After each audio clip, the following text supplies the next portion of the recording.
Bom dia, amados e preciosos irmãos, que Deus nos ajude a crescermos mais naquilo que nós precisamos, né?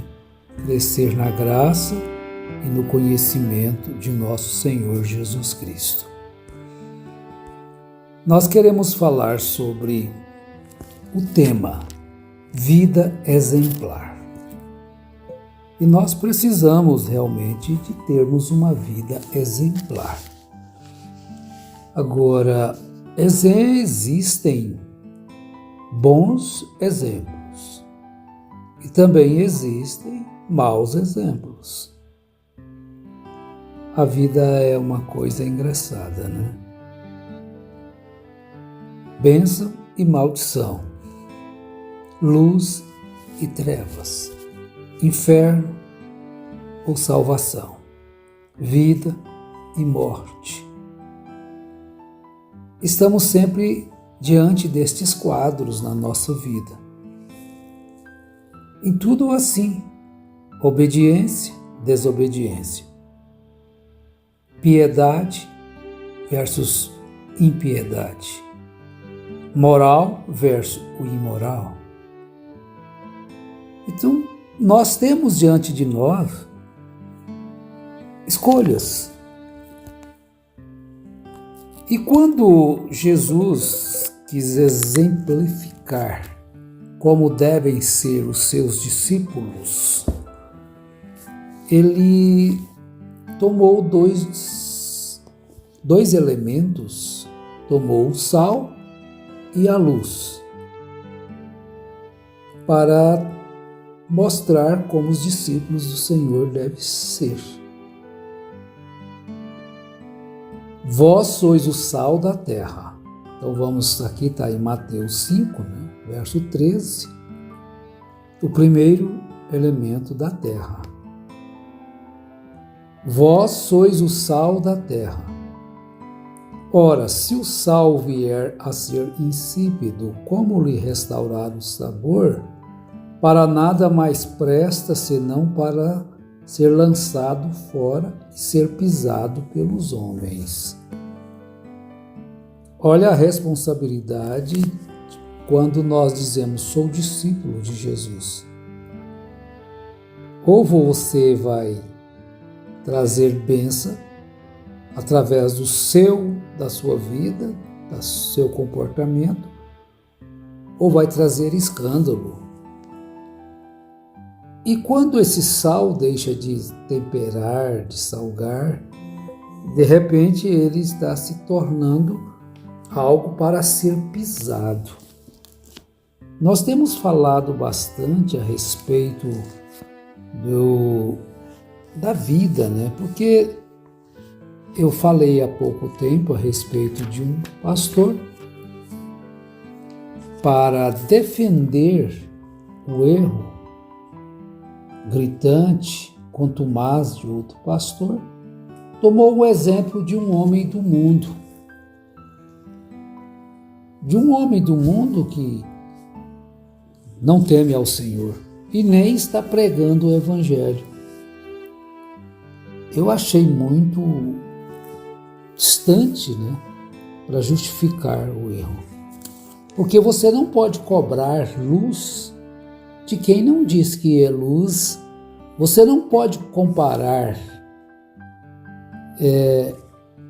a vida temperada de quem não tem Jesus, a vida cristã de quem não tem Jesus. Mas quem diz que é eleito, quem diz que é seguidor, discípulo de Jesus, então aí ele carrega consigo algo que ele deve honrar. Então aí se cobra. Você não pode cobrar de uma pessoa aquilo que ele não tem, né? Então em Colossenses, capítulo 4, no verso 6, então Colossenses capítulo 4, no verso 6, nós vamos encontrar Paulo falando justamente sobre uma vida exemplar também, como vamos ler também em Pedro, se o tempo permitir. Uma vida exemplar, cristã, ela tem que ser sal dela. Ela é luz. Ela é luz. Então veja bem como deve ser as palavras. A vossa palavra seja sempre agradável, temperada com sal, para que saibais como vos convém responder a cada um. Paulo também escrevendo a Tito, ele falou sobre os discípulos, que os nossos também aprendam a praticar as boas obras para não serem infrutíferos. Escrevendo a carta a Tito. Então veja bem que há muitas recomendações a este respeito de uma vida exemplar cristã. Como deve ser o rapaz, como deve ser o funcionário, como deve ser o patrão, como devem ser as mulheres, como devem ser os homens, como devem ser as mulheres idosas, como deve ser o ministro. É muitas instruções na Bíblia. E eu estava meditando e pensando, Senhor, meus devocionais, eles estão muito simples. E pensando assim, talvez a gente pudesse estudar um assunto mais profundo para levar aos irmãos.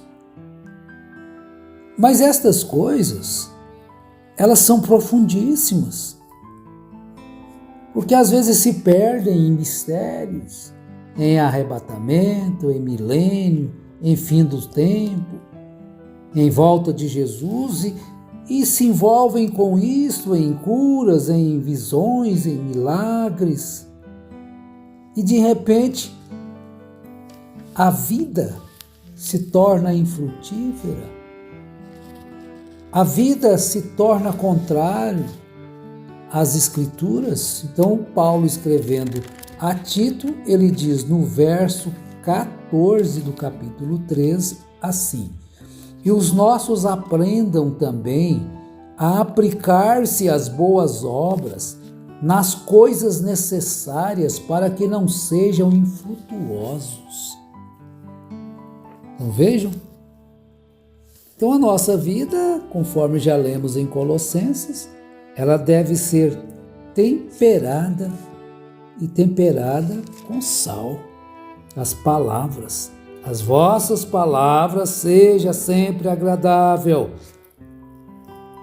É simples isto, mas é tão glorioso porque o homem que domina a sua língua, ele é perfeito. Não foi isso que Tiago escreveu? Ora, nós colocamos freio na boca dos animais para que nos obedeçam.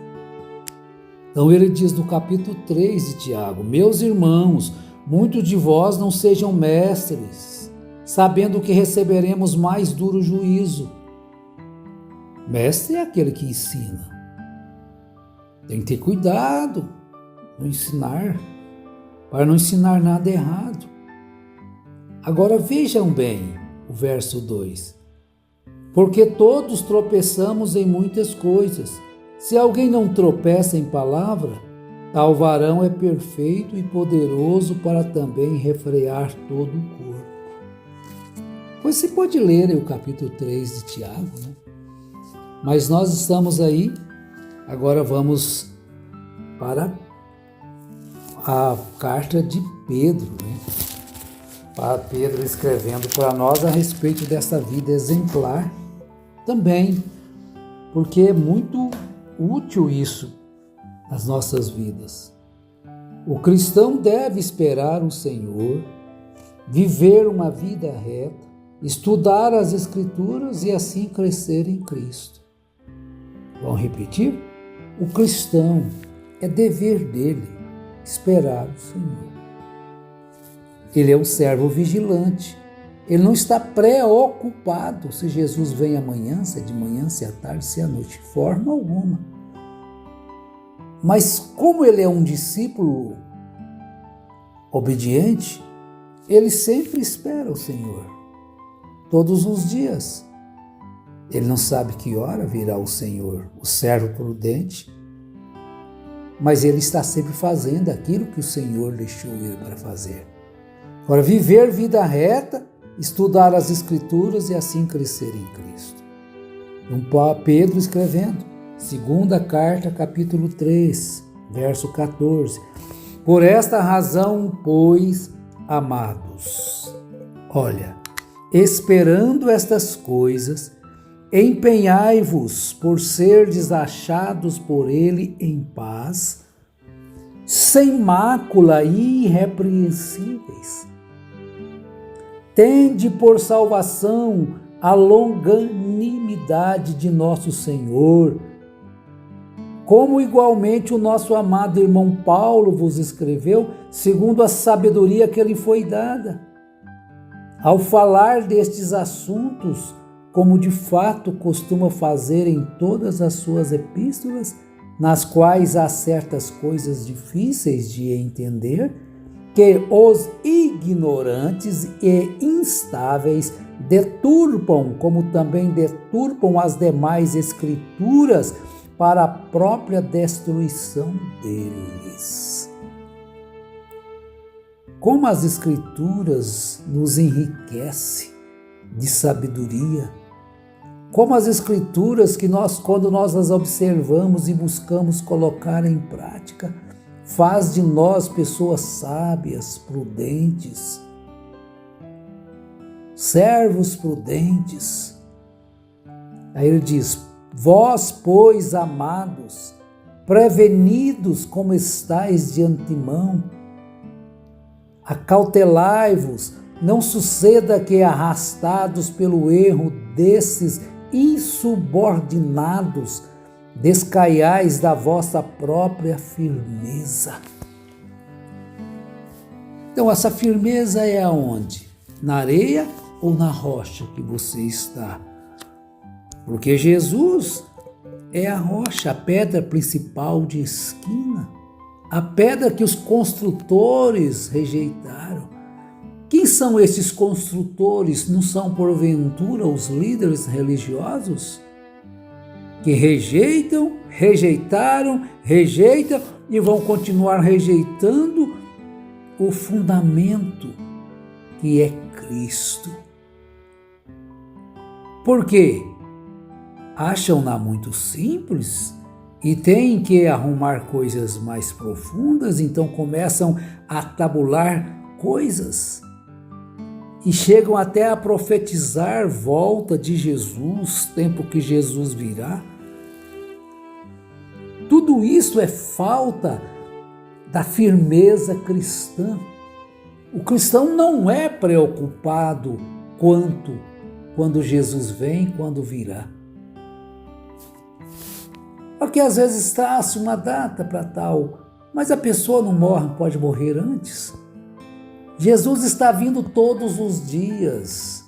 Tem que nós observamos isso e você vê isso em todos os lugares. Morreu fulano, morreu fulana. Gente nova, não é?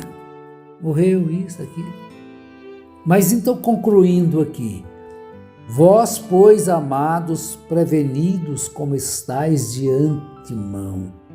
As Escrituras dizem assim um ditado popular: uma pessoa prevenida vale por duas. Está vendo? Uma pessoa prevenida, ela não é pega de surpresa. Fulano chegou. Aquela correria para lá e para cá, corre para baixo, para cima, correr para onde? É como você está no alto do barco, um navio ali. O navio, o casco do navio quebrou. Como aquela correria para lá e para correr para onde? O avião deu um pane. Tem porta de saída no ar lá? Correr para onde? 11 mil pés de altura. não tem para onde correr. Estão vendo? Mas ele não é preocupado. Quando ele entra no avião, ele entra prevenido. Quando ele entra num navio, está no mundo mais prevenido. Tem um mundo, aí você vai enfrentar mentiras, enganos, tapeações, brigas, nervosismo, iras de homens, desafetos, inimizades. Mas você vai firme. Você está firme na palavra. Você não está lá como uma folha de bananeira, você é firme, você tem a sua própria firmeza na palavra. Aí concluindo agora o verso 18, é o último verso da segunda carta de Pedro. Antes crescei na graça e no conhecimento de nosso Senhor e Salvador Jesus Cristo. Então qual que é o nosso dever? Qual que é o seu dever? Qual que é o meu? Qual que é o dever da criança, do adolescente, do jovem, do ancião? Esperar o Senhor, viver uma vida reta, estudar as Escrituras e crescer em Cristo. Ponha isso em prática e você não tem que se preocupar com o futuro. Deus te abençoe, Deus te ilumine, Deus te fortaleça, te dê saúde no corpo, alma e espírito. Amém.